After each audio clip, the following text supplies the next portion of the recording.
വധക്കേസ് പ്രതി ഗോവിന്ദച്ചാമി ജയിൽ ചാടി. കണ്ണൂർ സെൻട്രൽ ജയിലിൽ നിന്നാണ് തടവ് ചാടിയത്. VS അനുവാണ് വിവരങ്ങളുമായുള്ളത്. അനു, പറയാം. വലിയൊരു വാർത്ത. അതായത് കേരള മനസാക്ഷി ആകെ ഞെട്ടിച്ച 2011 സൗമ്യ വധക്കേസിലെ പ്രതി ഗോവിന്ദച്ചാമി ജയിൽ ചാടിയിരിക്കുന്നു എന്ന വാർത്തയാണ് ന്യൂസ് മലയാളം ഇപ്പോൾ പുറത്തുവിടുന്നത്. ഇത് ഇന്നലെ രാത്രിയോട് കൂടിയാണ് ഇയാൾ രക്ഷപ്പെട്ടതെന്നാണ് മനസ്സിലാക്കാൻ വേണ്ടി സാധിക്കുന്നത്. പോലീസ് ജയിൽ വകുപ്പ് മേധാവി ബൽറാം കുമാർ ഉപാധ്യായോട് നമ്മൾ സംസാരിച്ചിരുന്നു. ജയിൽ DIGയോട് ഇത് സംബന്ധിച്ച, അതായത് ഉത്തരമേഖല ജയിൽ DIGയോട് ഇത് സംബന്ധിച്ച റിപ്പോർട്ട് തേടിയിട്ടുണ്ടെന്നാണ് അദ്ദേഹം പറയുന്നത്.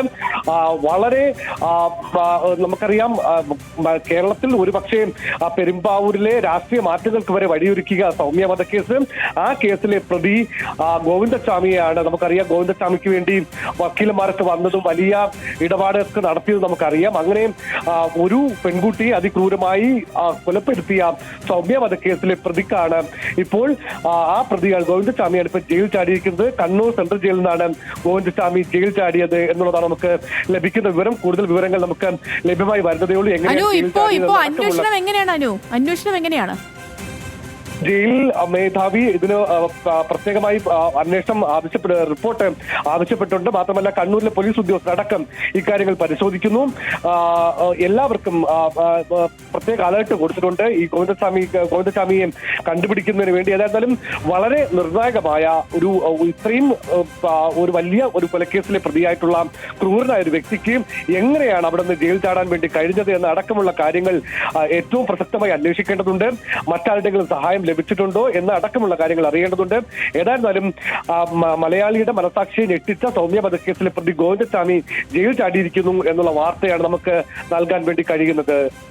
കേരള മനസാക്ഷിയെ ഞെട്ടിച്ച, കേരളത്തിലേറെ കോളിളക്കം ഉണ്ടാക്കിയ സൗമ്യ വധക്കേസ് പ്രതി ഗോവിന്ദച്ചാമി കണ്ണൂർ ജയിൽ ചാടിയിരിക്കുന്നു എന്ന വളരെ പ്രധാനപ്പെട്ട വാർത്തയാണ്, വലിയ വാർത്തയാണ് ഇപ്പോൾ VS അനു പ്രേക്ഷകരിലേക്ക് എത്തിച്ചിരിക്കുന്നത്. അനു, ഒരു ഗുരുതരമായ സുരക്ഷാ വീഴ്ച കൂടിയല്ലേ? കാരണം ഗോവിന്ദച്ചാമിയെ പോലൊരു കൊടും ക്രിമിനൽ ഈ ജയിൽ ചാടണമെങ്കിൽ അവിടെ ഒരു വീഴ്ച ഉണ്ടായിട്ടില്ലേ?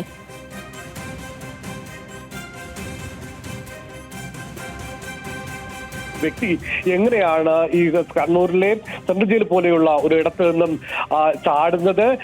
അപ്പോൾ അതിന് ഏതെങ്കിലും തരത്തിലുള്ള സഹായം, ഇതെവിടെ നിന്നാണ് ഈ സഹായം ലഭിച്ചിട്ടുള്ളത്? ഈ ഉദ്യോഗസ്ഥ വീഴ്ച ഏത് തരത്തിലാണ് എന്ന അടക്കമുള്ള കാര്യങ്ങൾ പരിശോധിക്കേണ്ടതും ചർച്ച ചെയ്യേണ്ടതുമാണ്. കാരണം കേരളത്തിൽ നമുക്കറിയാം, 2011 സൗമ്യ വധക്കേസിനെ തുടർന്നുണ്ടായ, കേരളത്തിൽ ആകെ ഉണ്ടായ വലിയ ജനരോഷം, അതിനെതിരെ ഉണ്ടായ വികാരങ്ങൾ, പെരുമ്പാവൂരിൽ ഒരുപക്ഷെ അവിടുത്തെ അന്നത്തെ MLA പിന്നീട് അദ്ദേഹം തോൽക്കുന്നതിന് കാരണം പോലും ഈ ഒരു വിഷയമാണ്. അത്രമേൽ വൈകാരികമായി മലയാളി കണ്ട, കേട്ട, അറിഞ്ഞ ഒരു വിഷയമാണ് സൗമ്യ വധക്കേസ്. ആ കേസിലെ പ്രതി, ആളൂർ ഉൾപ്പെടെയുള്ള വക്കീലന്മാർ ഈ പ്രതിക്ക് വേണ്ടി ഹാജരാകുന്നതും.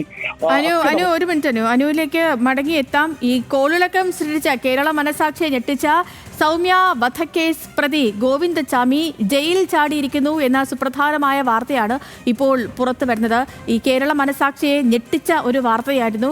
ട്രെയിനിൽ വെച്ച ഒരു പെൺകുട്ടി അതിക്രൂരമായി ബലാത്സംഗം ചെയ്ത് കൊലപ്പെടുത്തി എന്നാണ് കേസ്. ഇതിനെ തുടർന്ന് ഇയാൾ ജയിൽ ശിക്ഷ അനുഭവിക്കുകയാണ്. കണ്ണൂർ സെൻട്രൽ ജയിലിൽ നിന്നാണ് ഇയാൾ ചാടിയതെന്നാണ് പുറത്തു വരുന്ന വിവരങ്ങളൊക്കെ. ഇന്നലെ രാത്രിയോടുകൂടി ഈ സംഭവം നടന്നു എന്നാണ് ഇപ്പോൾ അനുവിന്റെ വാക്കുകളിൽ നിന്ന് മനസ്സിലാക്കാൻ കഴിയുന്നത്. അപ്പോൾ അങ്ങനെയാണെങ്കിൽ ഈ ഒരു ഗുരുതരമായ വീഴ്ച, ഇതൊരു സുരക്ഷാ വീഴ്ച അവിടെ തീർച്ചയായും നടന്നിട്ടുണ്ടാകണം. കാരണം ഗോവിന്ദച്ചാമി നമുക്കറിയാം, അത്രമേൽ ക്രൂരനാണ് അയാൾ. അത്രമേൽ കൊടും ക്രൂരത ചെയ്ത ഒരു വ്യക്തി ഈ ജയിൽ ചാടണമെങ്കിൽ അതിന് നേരത്തെ കൂട്ടി പ്ലാനിങ് നടന്നിരിക്കണം. അങ്ങനെയാണെങ്കിൽ ഒറ്റയ്ക്കായിരിക്കില്ല, മറ്റാരുടെയെങ്കിലും സഹായം ലഭിച്ചിട്ടുണ്ടോ? എങ്ങനെയാണ് ഈ കൃത്യം നടപ്പാക്കിയത്? എങ്ങനെയാണ് പോലീസ് അന്വേഷണം മുന്നോട്ട് പോകുന്നത്? ഒപ്പം തന്നെ പോലീസ് ഈ വിഷയത്തിൽ നൽകുന്ന വിശദീകരണം എന്താണ്? തുടങ്ങിയ കാര്യങ്ങളിലൊക്കെ കൂടുതൽ വ്യക്തതകൾ വരേണ്ടതുണ്ട്. ഇപ്പോൾ വിവിധ സംഘങ്ങളായി തിരിഞ്ഞ് ഗോവിന്ദച്ചാമിക്കായി അന്വേഷണം നടക്കുന്നുണ്ട് എന്നാണ് നമുക്ക് മനസ്സിലാക്കാൻ കഴിയുന്നത്. ഒപ്പം തന്നെ ഈ വിഷയവുമായി ബന്ധപ്പെട്ട് പുലർച്ചെ 1:30 ഇയാൾ, ഈ ഗോവിന്ദച്ചാമി ജയിൽ ചാടിയത്. അയാളെ പാർപ്പിച്ചിരുന്നത് കണ്ണൂർ സെൻട്രൽ ജയിലിന്റെ 10B ബ്ലോക്കിലായിരുന്നു എന്നാണ് പുറത്തുവരുന്ന വിവരം. ഒപ്പം തന്നെ ജയിൽ മേധാവി വിഷയത്തിൽ റിപ്പോർട്ട് തേടിയിട്ടുണ്ട് എന്നും വിവരങ്ങൾ വരുന്നുണ്ട്.